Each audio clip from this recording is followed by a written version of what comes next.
एक गरीब ही जान सकता है कि आखिर गरीबों पर किस तरह आर्थिक संकट उन पर टूटा, कई तरह की समस्या उन पर देखने को मिलती हैं। आज हम एक ऐसे व्यक्ति के पास पहुंचे हैं जो काफी आर्थिक संकट इन्होंने झेला है और एक गरीब परिवार से जुड़े हुए हैं, एक गरीब किसान के बेटे, और जो जिस तरह आज उभर कर सामने आए हैं और जिस तरह आज चर्चाओं का विषय ये बने हुए हैं। हम बात कर रहे हैं जनपद ललितपुर के विकासखंड मेहरौनी क्षेत्र ग्राम पंचायत सोजना से यशपाल राजा, जो एक गरीब परिवार से हैं और एक गरीब किसान, और जिन्होंने काफी जो समस्याएं देखी है, क्षेत्रों में देखी है और उन्होंने खुद झेली हुई है। आज हम बात करेंगे जिस तरह लोगों के अंदर चाहत इनको लेकर हुई है और जिस तरह लोगों ने चाहा कि अब इनको चुनावी मैदान में भी आना चाहिए। हम बात कर रहे हैं अभी यशपाल राजा की। जी भाई साहब, स्वागत है आपका। आप जिस तरह आप हैं आप एक गरीब परिवार से भी आते हैं, आपने काफी समस्याएं काफी देखी हैं, लोगों के बीच में भी आप रहे हैं, तो अभी जो जिस तरह दिख रहा है, जो चुनावी मैदान में आप उतरने वाले हैं, क्या कुछ मंशाएं आप रखते हैं? देखिए, क्या है कि हम उस परिवार से आते हैं जी, जो गांव में मध्यवर्ती होता है, किसान जिसको बोलते हैं कि वो अपना खेती करते हैं, वो चीजें हो जाती है। तो मैं उस लेवल से उठ के यहाँ तक पहुंचा हूँ। उस लेवल से उठने वाले व्यक्ति को ये सारी चीजें मालूम होती है कि नीचे के स्तर तक क्या क्या कमियां हैं। इसलिए हमें सब मालूम है कि कहाँ समस्याएं आदमी को ज्यादा है, कहाँ उसको पैसे की दिक्कत है, कहाँ उसको बीज की दिक्कत है, कहाँ उसको खाद को दिक्कत है, घर में युवाएं हैं, शिक्षा के लिए दिक्कत है। हमारे गांव सोजना इतना बड़ा गांव होने के बाद एक हाई स्कूल सरकारी विद्यालय नहीं है। एक गरीब परिवार का बच्चा, एक गरीब परिवार 5 एकड़ किसान का बच्चा, वो 8,000 रुपए महीने की फीस देके कैसे पढ़ा सकता है, या 4,000 रुपए फीस देके कैसे पढ़ा सकता है? आप इतने बड़े सूबे के गांव, इतने बड़े गांव से थे, एक कोई सरकारी विद्यालय नहीं बन सकता था क्या? एक आप सरकारी विद्यालय ला दे ताकि वो पैसा उसका बचता तो कहीं ना कहीं जाके वो यूज करता। मैंने भी ये समस्याएं झेली। हमारे लिए भी फीस पैसे में कई बार स्कूल से भगाया गया, हटाया गया, या नहीं पढ़ पाया सही तरीके से। तो ये सारी समस्याएं गाँव में हैं। जल्दी चुनाव का डंका बजने वाला है और ये भी सुनने में आ रहा है कि आप चुनावी मैदान में भी कूदने वाले हैं।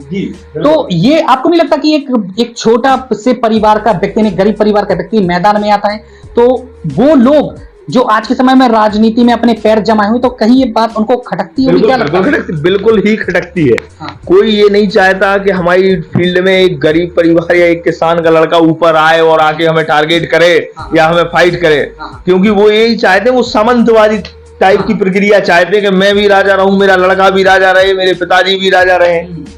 ये सभी लोग चाहते हैं, नेचुरल सी बात है। कोई ये नहीं चाहेगा कि भैया कोई एक किसान का लड़का है वो आके वो यहाँ पर राजनीति करे, क्योंकि उनको अपनी प्रेस्टेज में कहीं ना कहीं कमी लगती है ना, कि भैया हमारा कुछ डाउन हो रहा है। कोई एक गरीब का लड़का या मान के चलो कोई मेहनती वाला लड़का आके वो हमें टारगेट कर रहा है, वो नोटिस भी कर रहा है। उस प्रकरण भी हुए हमारे साथ, कई बार मुकदमा लिखाए गए, आपराधिक मुकदमा में फंसाया गया, कई प्रकार की जाल लगाई गई, लेकिन जिसमें कृपा ईश्वर की होती है वो कहा जाता है उसका कौन क्या कर लेगा भाई। आज हम सही है अपनी जगह पे, बस सीधी सी बात ये है। आज के समय डिजिटल का समय है, हर चीज ऑनलाइन चल रही है, तो इसको लेकर लेकिन ग्रामीण क्षेत्रों में आज भी जागरूकता का अभाव है। कई महिलाएं हैं, पुरुष हैं और युवा भी ऐसे हैं कि जागरूकता का अभाव उनमें देखा जाता है। तो उनके लिए किस तरह काम किया जाएगा आपके द्वारा, अगर आप चुनावी मैदान में उतरती हैं तो क्या? देखिए, सबसे बड़ी कमी क्या होती है कि जब कहीं भी, या हमारे गांव में कोई भी गांव में ग्राम प्रधान बनता है तो वो खुद को एक पावरफुल समझ लेता है कि मैं ही, मेरा ही सब कुछ पावर है, वो अपने हिसाब से चलाता है। ये सबसे बड़ी गलती है। क्यों गलती है? क्योंकि उसको नीचे की बात पता नहीं लगती, उसको वही बात पता लगेगी जो उसको प्रधान बताएगा, या जो उसके बताएंगे भाई कि ऐसा ऐसा चल रहा है। एक ग्राम पंचायत में भारत सरकार द्वारा नियम है कि एक टीम गठित होती है, जिसमें निर्माण समिति अध्यक्ष या कोई अध्यक्ष या प्रशासनिक, उनके लिए आप रखिए ना, उनसे काम लीजिए। उन्हें इसलिए गांव के लोगों ने मेंबर चुना है कि ताकि वो समस्याएं बता सकें, और आप उन्हीं से काम निकालिए तो गांव का विकास ऑटोमेटिक होगा। सारा भार सब कुछ आप लिए रहेंगे, और विशेष तरीके से इसलिए रहेंगे क्योंकि सब कुछ पैसे का काम है।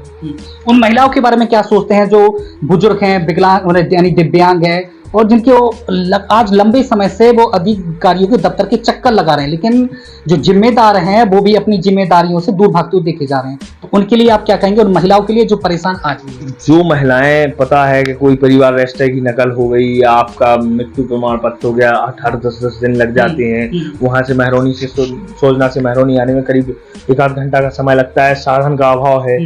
लेकिन उसके लिए भी प्रक्रिया सरकार ने बनाई है।